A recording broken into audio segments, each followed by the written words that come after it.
¿Puede alguien adorar correctamente a Dios en el templo y luego vivir incorrectamente fuera de él? Prácticamente todo el capítulo 46 de Ezequiel está dedicado a regular la adoración del príncipe y del pueblo.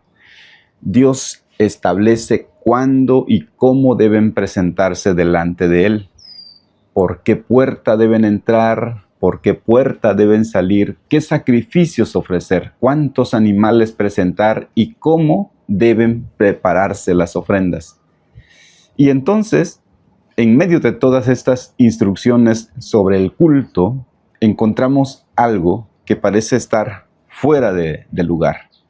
Los versículos del 16 al 18 hablan de propiedades, de herencias, de siervos y derechos sobre la tenencia de la tierra. Y la pregunta es, ¿y qué tiene que ver eso con la adoración?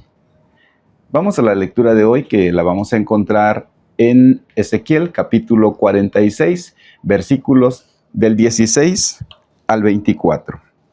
Así dice el Señor y Dios: si el príncipe le regala a alguno de sus hijos parte de su herencia, ese regalo les pertenecerá a sus descendientes, pues es su herencia. Pero si le regala parte de su herencia a alguno de sus siervos, ésta solo le pertenecerá al siervo hasta el año de la liberación, después de lo cual el siervo se la devolverá al príncipe.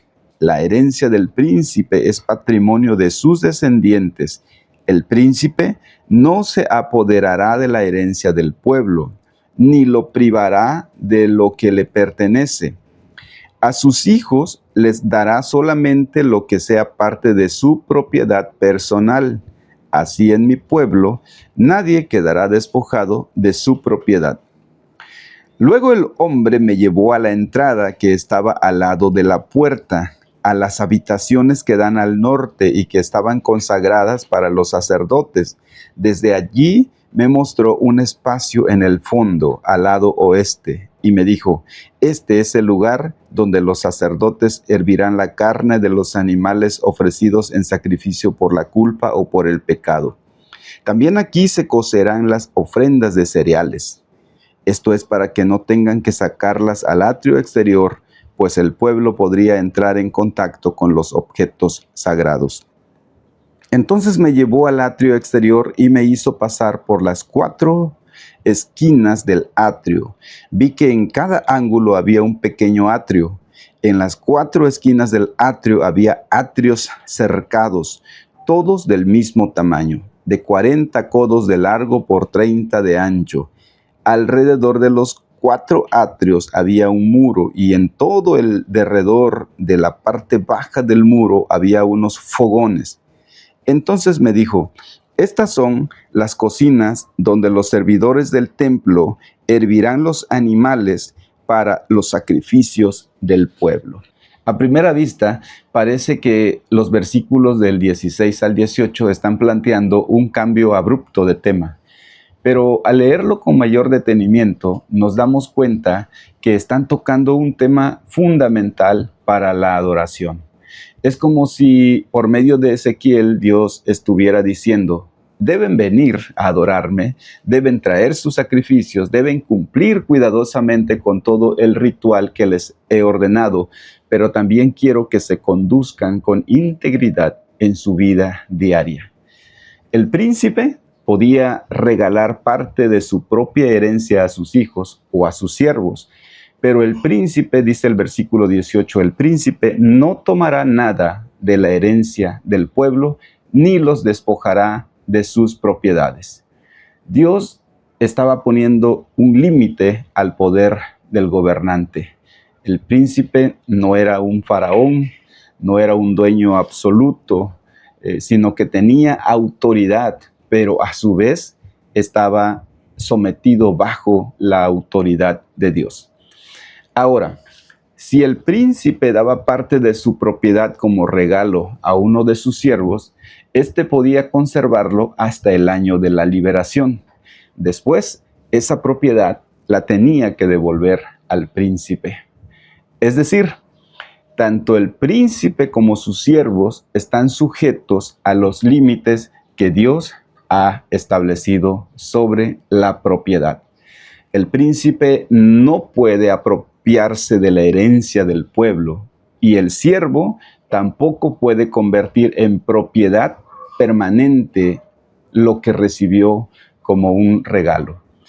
El versículo 18 termina afirmando: así en mi pueblo nadie quedará despojado de su propiedad. Podían administrar lo que Dios les había dado, pero no podían apropiarse de lo que Dios había confiado a otros. Y esto nos enseña algo muy importante. La adoración no se limita a lo que hacemos dentro del templo. Tanto el príncipe como el pueblo podían cumplir con los rituales y al mismo tiempo podían actuar injustamente apropiándose de cosas que no les pertenecían. Dios no aprueba esta separación. Para Dios, adorar y vivir no son dos cosas diferentes. La manera en la que tratamos a los demás también revela cómo estamos adorando a Dios. Porque podemos cantar con los labios, pero ser injustos con nuestras acciones.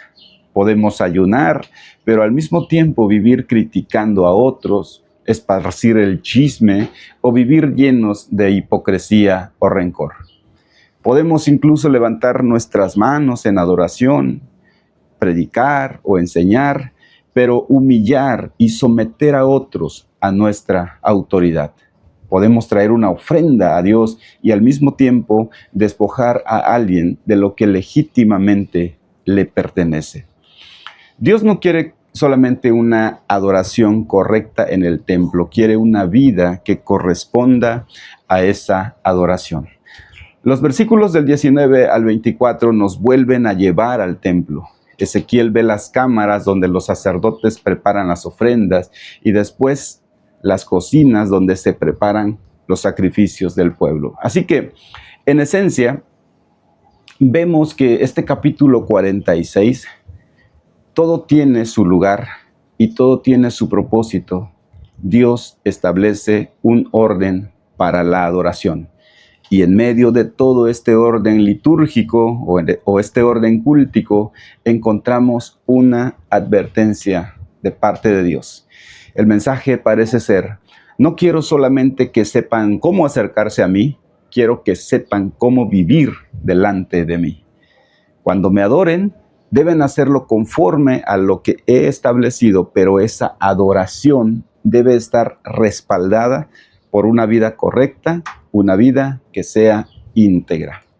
Porque nuestra adoración continúa cuando termina el culto. Continúa en nuestra casa, continúa en nuestro trabajo, continúa en la forma en cómo hacemos negocios, continúa cuando ejercemos autoridad sobre el personal a nuestro cargo, continúa cuando nadie nos está mirando y continúa especialmente en la manera en la que tratamos a aquellas personas que Dios ha puesto cerca de nosotros. Volviendo un poco al versículo 18, la palabra del Señor nos dice: el príncipe no se apoderará de la herencia del pueblo, ni lo privará de lo que le pertenece. La experiencia histórica de Israel es que los príncipes usaban su poder para despojar a otros de sus propiedades. Acab es un ejemplo de lo que ocurre cuando el poder se utiliza para apropiarse de lo que pertenece a otro. Por medio de una conspiración organizada por Jezabel, Nabot fue ejecutado y Acab tomó posesión de su viña. En el mismo libro de Ezequiel, pero en el capítulo 45, versículo 9, leemos: basta ya, príncipes de Israel, abandonen la violencia y la explotación, practiquen el derecho y la justicia, dejen de extorsionar a mi pueblo. Tal vez no todos tenemos el poder de un rey, pero todos tenemos alguna esfera de influencia en la que podemos usar nuestra posición para servir o para aprovecharnos de otros. Pero el Evangelio nos da esperanza, porque lo que nosotros no podemos lograr, Cristo sí lo cumplió.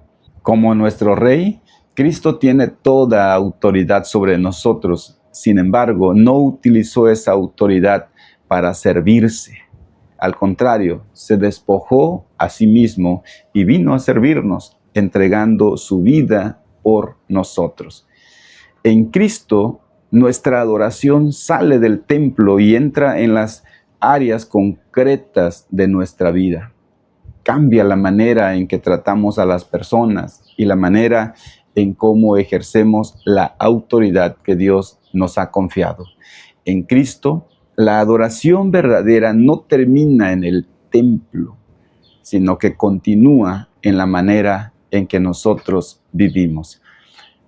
Te invito a orar. Padre, perdónanos porque muchas veces no estamos adorando de manera íntegra. Tenemos una adoración en la liturgia y llevamos una vida que no corresponde a esa adoración. Perdónanos, Señor, y te rogamos que tú cambies nuestra vida, cambies nuestra forma en cómo nos relacionamos con otros y que en Cristo podamos servir a nuestros semejantes. Por su nombre oramos. Amén. Amigos, muchas gracias por escucharnos hoy. Que Dios te bendiga y que tengas un extraordinario día. Hasta mañana.